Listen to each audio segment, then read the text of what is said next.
Well, last Sunday I so enjoyed telling all of you about the signs of awe and wonder that we experienced on our church pilgrimage to New Mexico a few weeks ago. But there was one stop along our journey that I didn't talk about last Sunday because I was saving it for today. Our group from Douglas UCC got to visit a place that most people don't get to visit in their lifetimes. We got to visit a monastery. The monastery we visited is called Christ in the Desert Monastery. And it is literally in the middle of the desert, in the middle of nowhere. It took us hours to get there, driving in the rain down a long and winding dirt road. And I will say that there were moments where it was kind of precarious, where we were kind of on the edge of a cliff.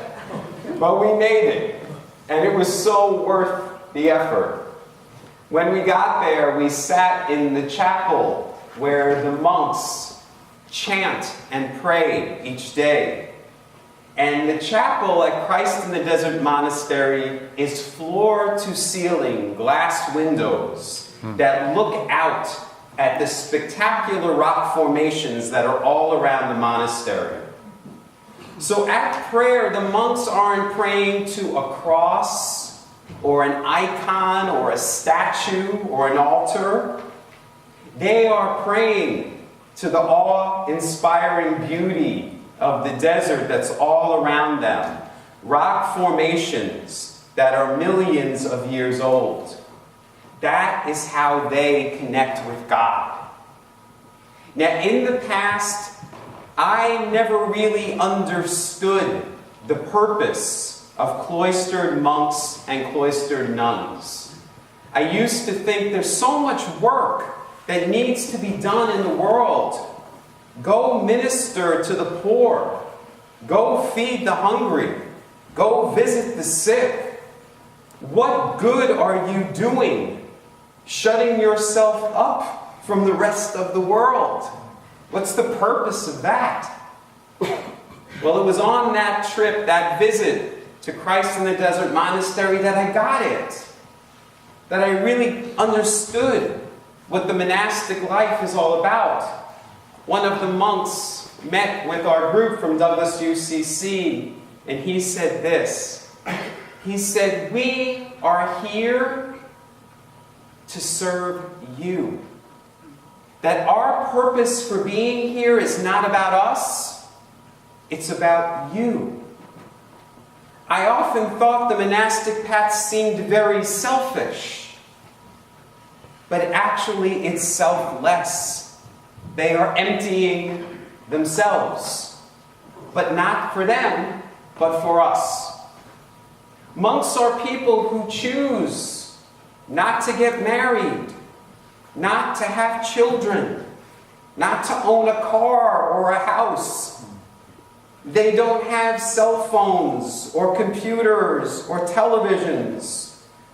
They spend most of the day in silence and within the walls of the monastery.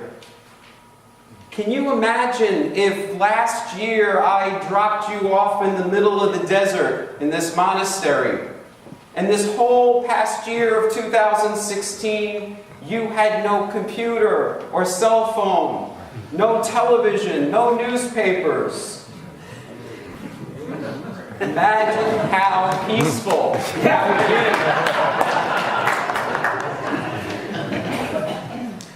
And that's why they do it.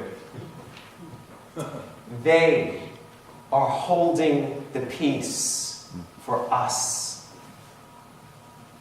There are monks of all faith traditions, Christian monks, Buddhist monks, Hindu monks, who are out in the desert all over the globe.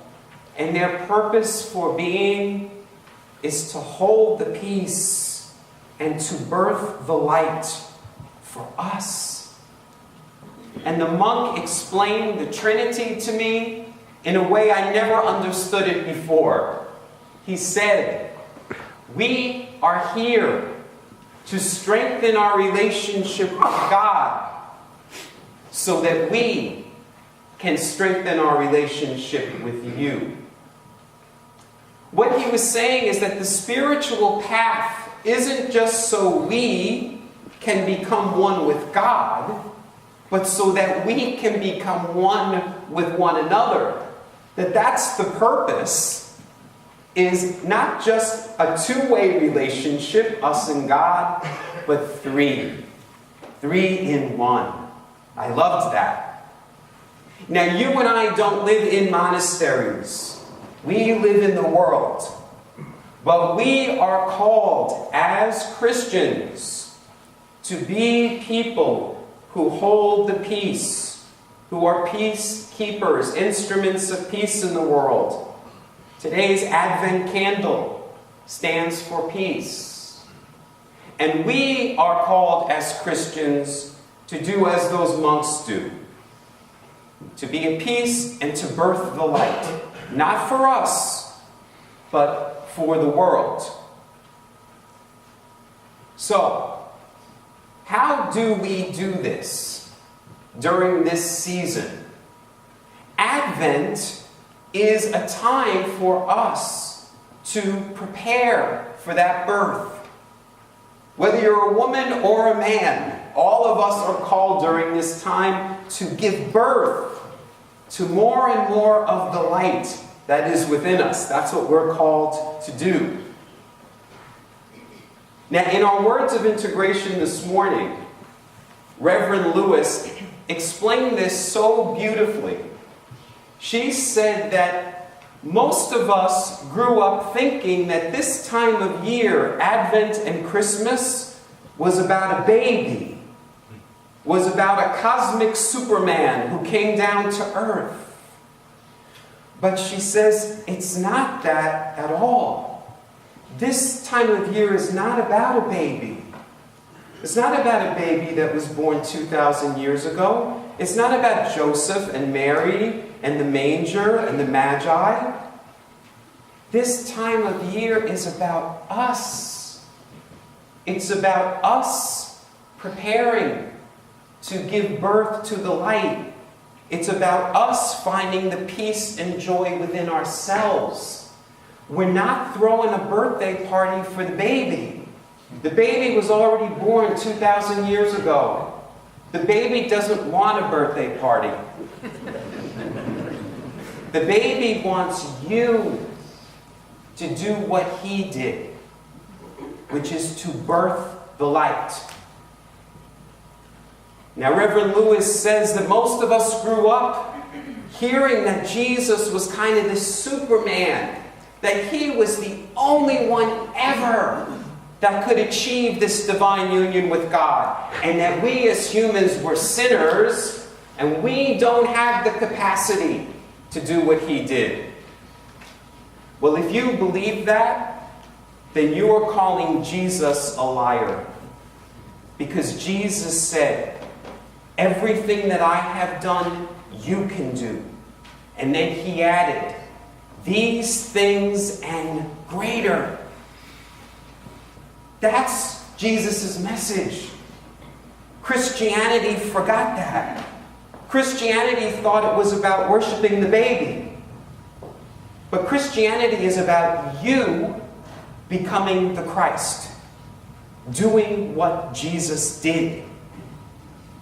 And that's what the season of Advent is all about, is to do what Jesus did. But people say, well, I thought he was the only one. We kept hearing in church about the only begotten Son. Doesn't that mean he was the only one? Well, the 13th century Christian mystic, Meister Eckhart, said, God is forever begetting the only begotten. God is forever begetting the only begotten. The Christ wasn't born 2,000 years ago with the birth of Jesus. God is forever birthing the Christ. The 20th century Christian mystic, Thomas Merton, who was a Trappist monk, put it this way. Events and images in Scripture symbolize inner experiences. Christmas is, therefore, an important occasion in our personal history. Through it, God awakens us to the divine life that's in us. That's what Christmas is about. It's about us, awakening the divine life within us. So that's what we are here to prepare for in the coming weeks. And we do so with great anticipation. We are awaiting the awakening within us. We're making way for the way. We're not preparing for the birth of Jesus. Jesus was already born. We don't say this time of year, keep Jesus in Christmas. We say, keep Christ in Christmas. And I've been explaining to you the past few weeks now. Jesus was born 2,000 years ago. The Christ was born 14.5 billion years ago, when God birthed the earth. Jesus was a human being who was able to become one with that energy and that essence. And he said we could do it too. Now, in today's gospel, John the Baptist is letting people know, prepare the way, make ready. The kingdom of heaven is near. It's happening. Get ready for it. And he is baptizing people to make them prepare for the awakening that's going to happen. And who comes to get baptized but Jesus? Jesus isn't a baby when he got baptized. Jesus was 30 years old, which at that time was past middle age. So think to yourself, if Jesus as a baby had already achieved union with God, then why would he need to be baptized at the age of 30? Jesus was not a Superman. He wasn't born a Superman. Jesus was a human being. And at the age of 30, when he emerged from the waters of the Jordan, spiritual signs appeared. The sky opened up. A dove came down. He heard a voice. If you were with us last Sunday, I shared all of the signs that we experienced in New Mexico. Rainbows and blue butterflies and orbs and white feathers.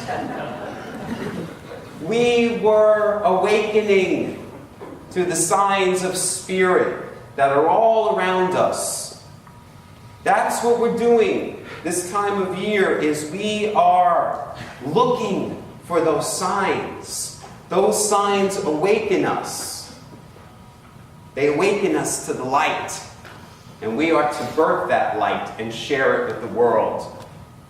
Reverend Lewis, in our words of integration this morning, says, during Advent, determine if the Spirit of God is found in the way that you are living your life. During Advent, determine if the Spirit of God is found in the way you are living your life. Are you bringing justice to the world? Are you bringing healing to the world? Are you bringing mercy to the world? Are you bringing love and acceptance to the world? Those are the questions to ask ourselves in the coming weeks. Jesus showed us the way to manifest the Christ, to birth the light. He said, I am the way, follow this way. And the way is All of those things that I just read. Love one another, forgive one another, serve one another. So in the coming weeks, ask yourself, am I doing that? Am I living my life that way? If you're not, prepare ye the way. Prepare for the way in these coming weeks. Get yourself ready so that you can do what Jesus did. You can become one with the Christ, that essence, that energy, that power, and that presence. And so today, on the second Sunday of Advent, in this week ahead that is dedicated to peace and justice, let us dedicate ourselves to be like Jesus did, to be like the monks in the desert are doing, to be the peacekeepers and the light bearers in a world that is in darkness.